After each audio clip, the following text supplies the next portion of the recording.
This is the Coronavirus Morning Report for Thursday, April 2nd. I'm Jackson Bird, filling in for Brian McCullough. The federal government's stockpile of protective medical supplies is nearly gone. Looking at where the next global hotspot might be. Should you hold your breath when you're out in public? The FDA isn't allowing Chinese KN95 masks to enter the U.S. What a phased reopening of society might look like.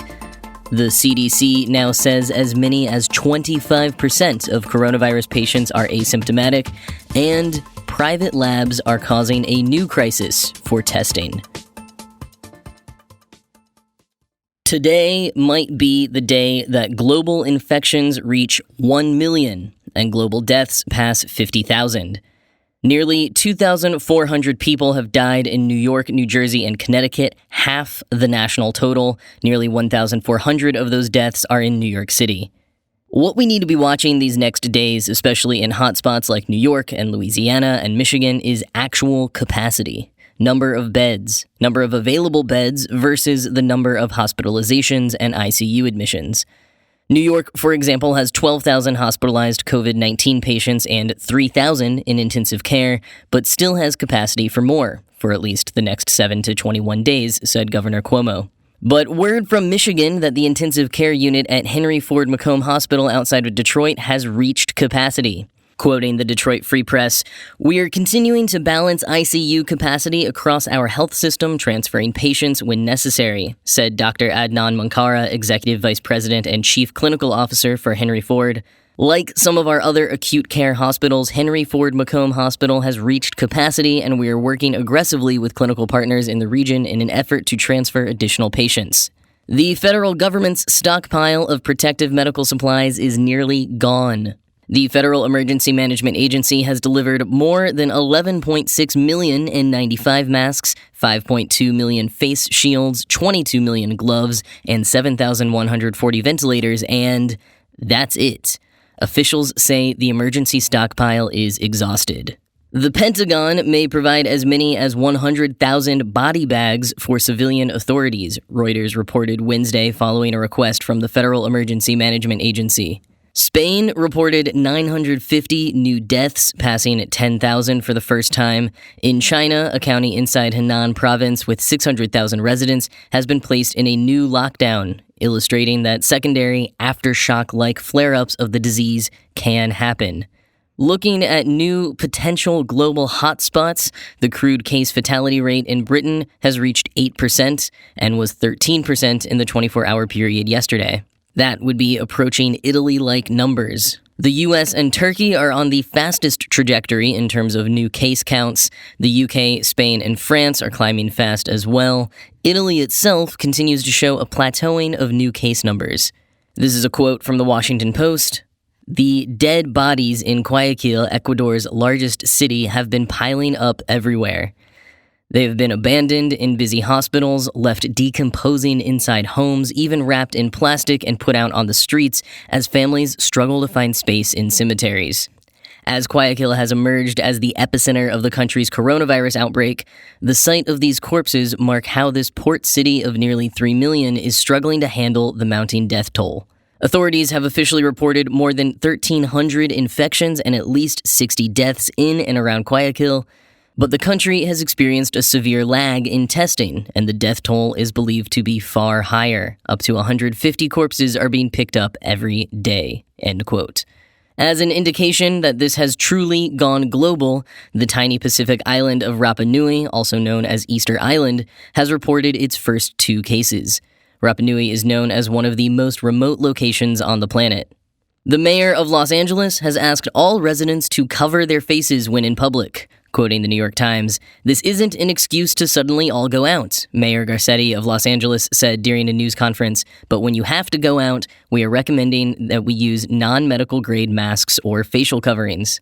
Mr. Garcetti stressed that Angelenos use cloth face coverings and not surgical and N95 masks, which are reserved for first responders and medical workers. Quote, "This could save or cost a doctor or nurse their life, so we need to protect them," he said. Mr. Garcetti also ordered the lights and water to be turned off at businesses not complying with shutdown orders. The governor of Florida finally bowed to pressure and issued a stay-at-home order for the state after a phone call with President Trump. There are now 37 states that have adopted statewide lockdown policies, joined yesterday by Georgia and Mississippi. Brian Kemp, the Georgia governor, said in his announcement that the reason for the new policy was that he only just learned that asymptomatic people could be spreading the disease. Quote, individuals could have been infecting people before they ever felt bad, but we didn't know that until the last 24 hours. End quote. I'll let you draw your own conclusions about that statement.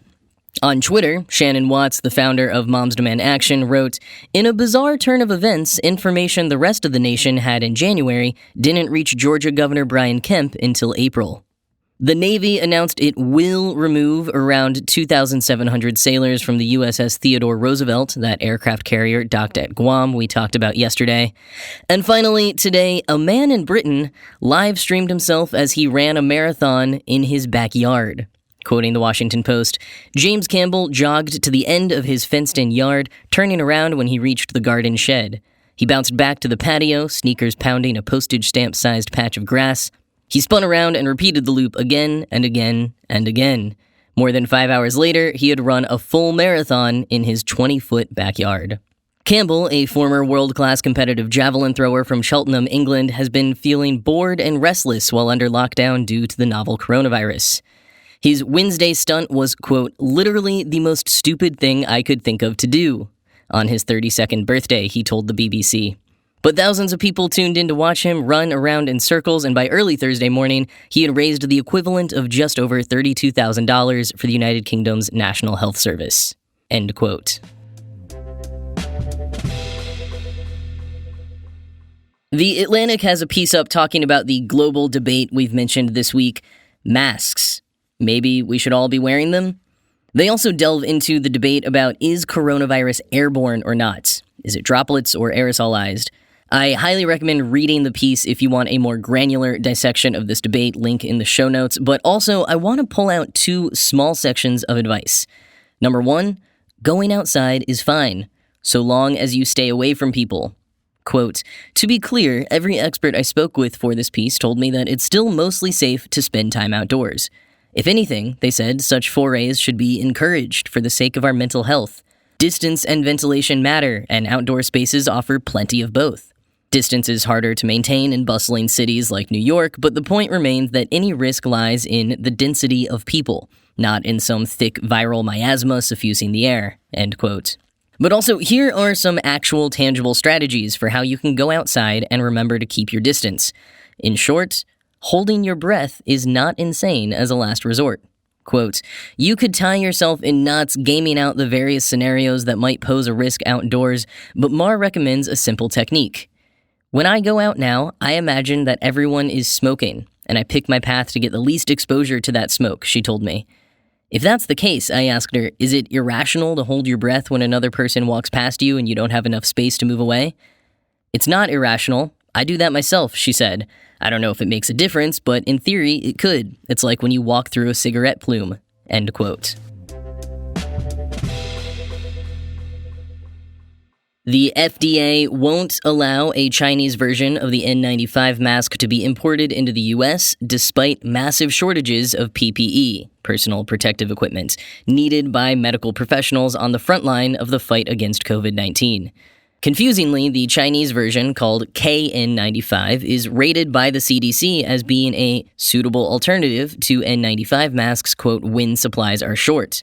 Quoting from BuzzFeed, a significant majority of all respirator masks, including both the N95 and KN95, are manufactured in China. During the height of that country's outbreak, China restricted exports of virtually all respirator masks, keeping them for domestic use. As that country's infection numbers have slowed down, it has eased those restrictions. But now the U.S. must compete with dozens of other countries desperate to acquire masks. Allowing the importation and use of KN95 could help to greatly alleviate the scarcity.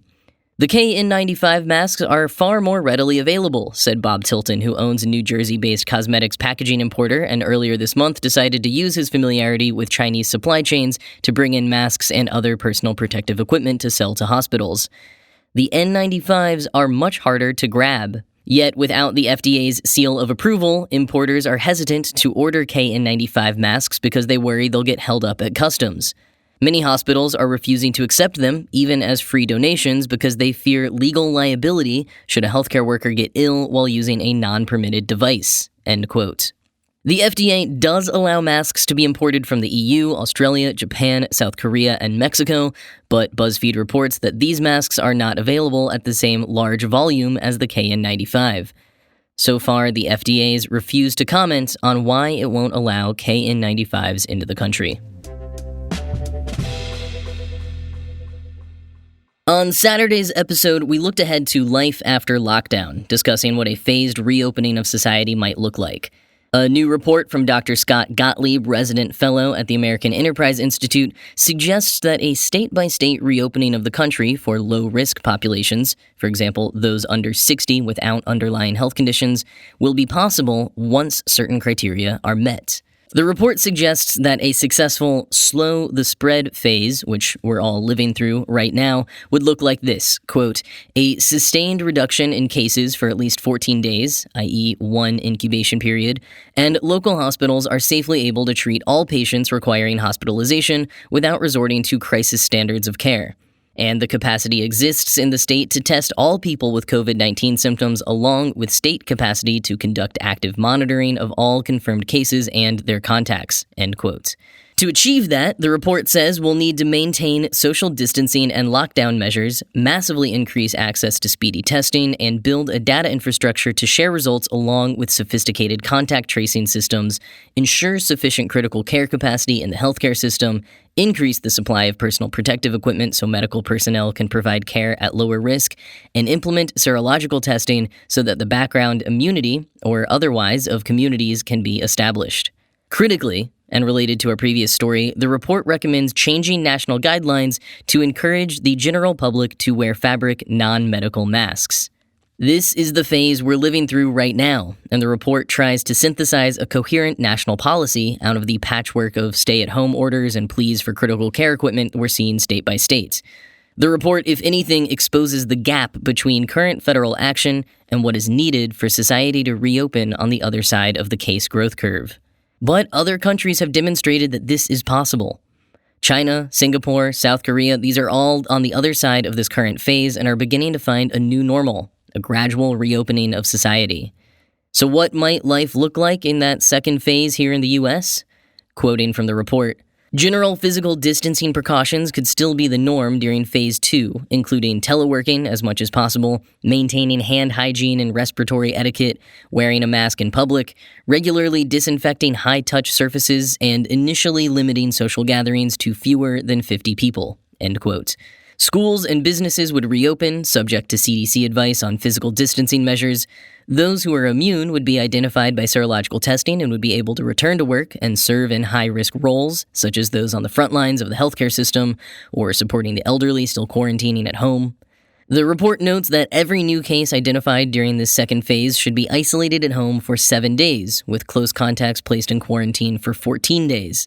Quote, if a substantial number of cases cannot be traced back to known cases, if there is a sustained rise in new cases for 5 days, or if hospitals in the state are no longer able to safely treat all patients requiring hospitalization, the state should revert to lockdown, end quote. Only once a treatment or vaccine has been developed, which is likely 12 to 18 months from now, would it be possible to reopen society more broadly. Quote, once a robust surveillance sentinel system is in place, coupled with a widespread point-of-care testing and a robust ability to implement tracing, isolation, and quarantines, and this is supported by the availability of therapeutics that can help mitigate the risk of spread or reduce serious outcomes in those with infections, or alternatively, a vaccine has been developed and tested for safety and efficacy, we can enter Phase 3, end quote.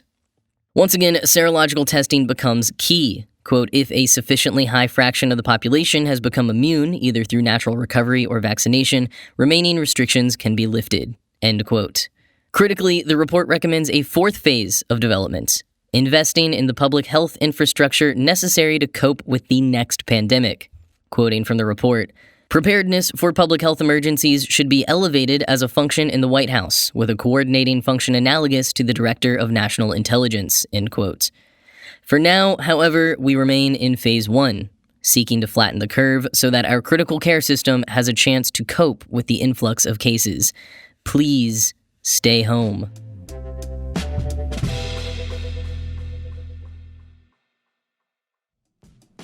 When my wife found out Beachbody On Demand was going to be one of the sponsors of the show this week, she was over the moon. I've had some of those videos for years. They're telling me they're streaming now? It's actually just this week given her the opportunity to dive back into the Beachbody catalog.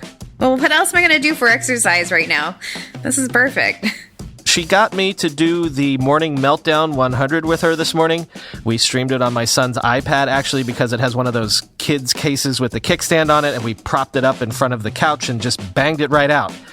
Let me tell you, after 3 weeks of literally doing zero exercise, like not closing any of the rings on my smartwatch, I feel much better today, relaxed, clear-headed. I want you to try this because chances are you've been cooped up just like me. Let's get in shape together.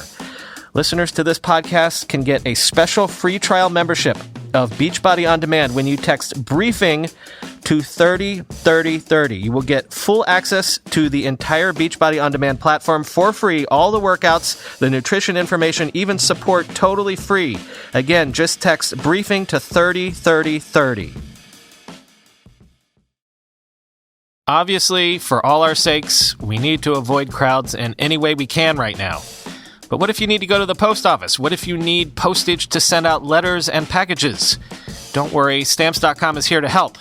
Anything you can do at the post office, you can do at Stamps.com. Print postage on demand and skip those lines and crowds at the post office. Stamps.com brings all the services of the U.S. Postal Service right to your computer in the safety and comfort of your own home, office, or anywhere else you're hunkering down right now. Whether you're a small business sending invoices, an online seller shipping out products, or you're just working from home and need to mail stuff, Stamps.com can handle it all with ease. Simply use your computer to print official U.S. postage 24/7 for any letter, any package, any class of mail, anywhere you want to send it. Once your mail is ready, just leave it for your mail carrier, schedule a free package pickup, or drop it in a mailbox. No human contact required. It's that simple. Right now, our listeners get a special offer that includes a 4-week trial plus free postage and a digital scale without any long-term commitment. Just go to Stamps.com, click on the microphone at the top of the homepage, and type in briefing. That's Stamps.com, enter briefing. Stay safe, my friends. As the governor of Georgia just learned, one of the most insidious aspects of COVID-19 is that so many people who get the virus remain asymptomatic. Well, the CDC now says that not only could be as many as 1 in every 4 people who get the virus, but this is what's wild, 1 in 4 people who get it might not show any sign, any symptom at all, not even a sniffle. And yet they can still pass on the sickness to others. In an interview with NPR, CDC Director Dr. Robert Redfield said, "Let's take transmission. This virus does have the ability to transmit far easier than the flu. It's probably now about 3 times as infectious as flu. One of the pieces of information that we have pretty much confirmed now is that a significant number of individuals that are infected actually remain asymptomatic. That may be as many as 25%. And that's important because now you have individuals that may not have any symptoms that can contribute to transmission, and we have learned that, in fact, they do contribute to transmission. And finally, of those of us that get symptomatic, it appears we're shedding significant virus in our oropharyngeal compartment, probably up to 48 hours before we show symptoms. This helps explain how rapidly the virus continues to spread across the country because we have asymptomatic transmitters and we have individuals who are transmitting 48 hours before they become symptomatic." End quote. He added that the agency is reviewing its current advice that only those who are sick or their caregivers should wear masks. Quote, "We're always critically looking at new data, and there is data from obviously Singapore, Hong Kong, and China that looks at the issue, and you can look at masks in 2 ways. Is the mask something that protects me? Or if I wear a mask, is it something that protects others from me? Particularly with the new data that there's significant asymptomatic transmission, this is being critically re-reviewed to see if there's potential additional value for individuals that are infected or individuals that may be asymptomatically infected." Obviously, you can see the complexity of that. If you assume that 25% are asymptomatic, the only way you would do it if you then sort of went into areas that were high transmission zones and had a significant proportion of individuals then wearing masks, assuming that they were infected. I can tell you that the data and this issue of whether it's going to contribute to prevention is being aggressively reviewed as we speak." End quote. For now, official advice in the US remains that only those who are sick and their caregivers should wear masks. Over the last several weeks, there have been countless obstacles to a widespread rollout of comprehensive testing in the US, and now The Atlantic is reporting there's another one. The private companies analyzing the tests are experiencing a substantial backlog. Quoting The Atlantic, "Though the problem is national in scope, California is at its known epicenter. Over the past week, the most populous state in the union, where the country's first case of community transmission was identified in late February, has managed to complete an average of only 2,136 tests each day, far fewer than other similarly populous states, according to our tracking data. Yet, California also reports that more than 57,400 people have pending test results. Tens of thousands of Californians have been swabbed for the virus, but their samples have not yet been examined in a lab." End quote. For reference, New York has tested 13 times more people per capita than California. The backlog, pending tests, and a couple of instances of reporting errors from the private companies running the tests are definitely concerning for California. But what could be even more troubling is if this is an indicator of similar backlogs happening across the country. While no other state has reported a backlog like California has, The Atlantic suggests backlogs likely exist in other states. Quote, "For example, Illinois Governor J.B. Pritzker tweeted yesterday that private lab results in his state are taking 4 to 7 days and sometimes even up to 10 days." End quote. One reason for the backlog, according to The Atlantic, is that even as Quest Diagnostics, one of the industry's two lead players along with LabCorp, has struggled to scale up its operations to meet demand in California, it continues to accept tests from all over the country. Quoting The Atlantic, "According to experts, it isn't Quest's fault that the company has so far been unable to meet the technical challenge of testing thousands of people every day. Setting up such high-throughput operations is difficult. But Quest failed to come to terms with its ongoing problems, and it continued to accept specimens and generate revenue when other laboratories could have done some of the tests faster.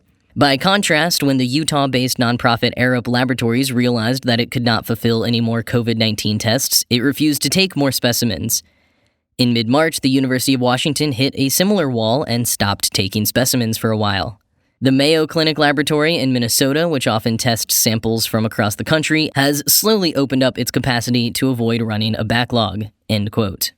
And as The Atlantic points out, testing isn't just important in terms of tracking the disease, but also in preserving hospital supplies. If a patient has COVID-19-like symptoms, the hospital staff must act as if the patient has COVID-19 until a test comes back negative.